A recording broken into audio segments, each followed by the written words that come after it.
Om Sushumna, Om Sri Gurubhyo Namaha. I place my humble pranams at the lotus feet of Parmagurus and Pujya Sri Atmanandamaya Amagaru. I have been attending the live Brahma Muhurta sessions since Vinayaka Chavati, where Amagaru starts off with simple and elegant messages followed by a wholesome meditation session. So I want to share with you a couple of these messages that have resonated with me and where I have been able to apply this practically in my day-to-day life ever since. In one of the messages, Amagaru states that whenever you have any untoward and inappropriate thoughts in your mind, always remember that your gurus are there for you and to simply pick up and drop off those thoughts at the feet of your gurus. This message was sent to me at the most opportune time. As a working professional, I have been dealing with some evolving work situations and some significant shifts within my workplace that has affected me and several of my close-knit colleagues. And as I'm dealing with these evolving situations and grappling with the reality, I think Amagaru's message arrived at just the moment when I needed it the most. The evolving life situations have brought constant stream of thoughts and they stir up negative emotions and resentment.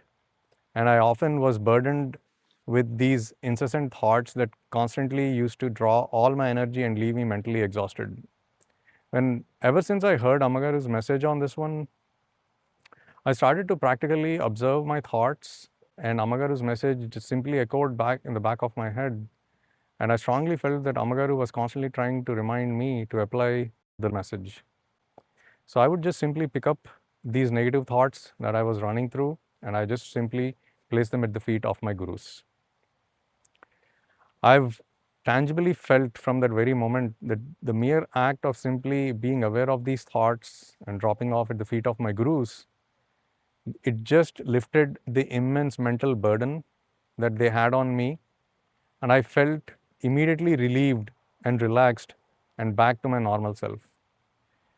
And progressively, as I started applying this from the moment onwards, I could clearly see a marked difference in the frequency of these negative thoughts subsiding in me, and I'm able to respond to these events and not react with these negative thoughts I was having before.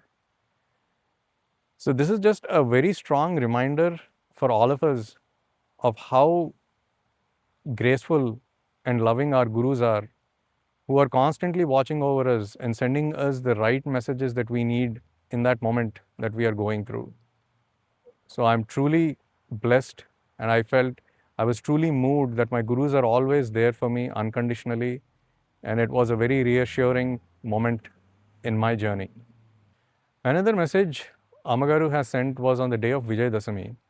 And this message was very simple yet very profound and has shifted the perspective that I had of Vijay Dasami.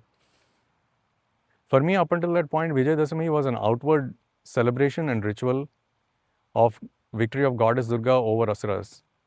But Amagaru has taken the moment to kind of teach us what it really means when we say it is the victory of goddess Durga over the Asuras. Amagaru very elegantly put that Vijay Dasami is victory of light over darkness, knowledge over ignorance, and truth over misconception that we often have. This had a truly profound shift in my understanding of Vijay Dasami, where Amagaru has further explained that a sadhak can truly attest to their spiritual progress if they can check for themselves and see if they have overcome the inner asuras within them. Example, if they have overcome their anger with patience, fear with courage and confidence, and restlessness with peace and tranquility. If Amagaru says that if one is able to overcome these inner asuras, they can truly congratulate themselves and celebrate Vijay Dasami. A Vijay Dasami that is not simply an external celebration, but a celebration that is within. This was a truly profound message for me. With this message, Amagaru has put forward the true essence of Vijay Dasami, one that transcended the mere outward ritual and celebration that I was understanding up until that point.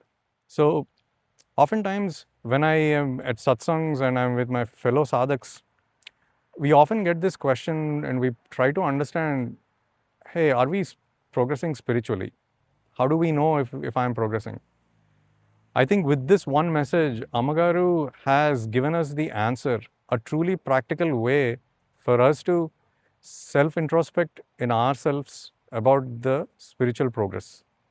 By checking within ourselves, if we are overcoming these anger, insecurity, and restlessness within ourselves, I think one can truly answer the question and see for themselves how they are progressing. This I felt was a truly profound moment where now I constantly introspect every day, every waking moment to make sure and to ensure and validate that I'm progressing. So, friends, I'm very humbled to share these moments of reflection and gratitude, all by the grace of our ever loving Gurus. So, once again, I bow down to the feet of our Parma Gurus and Pujasri Atmanandamaya Amagaru for their unbounded and unconditional grace and love they shower on us every day.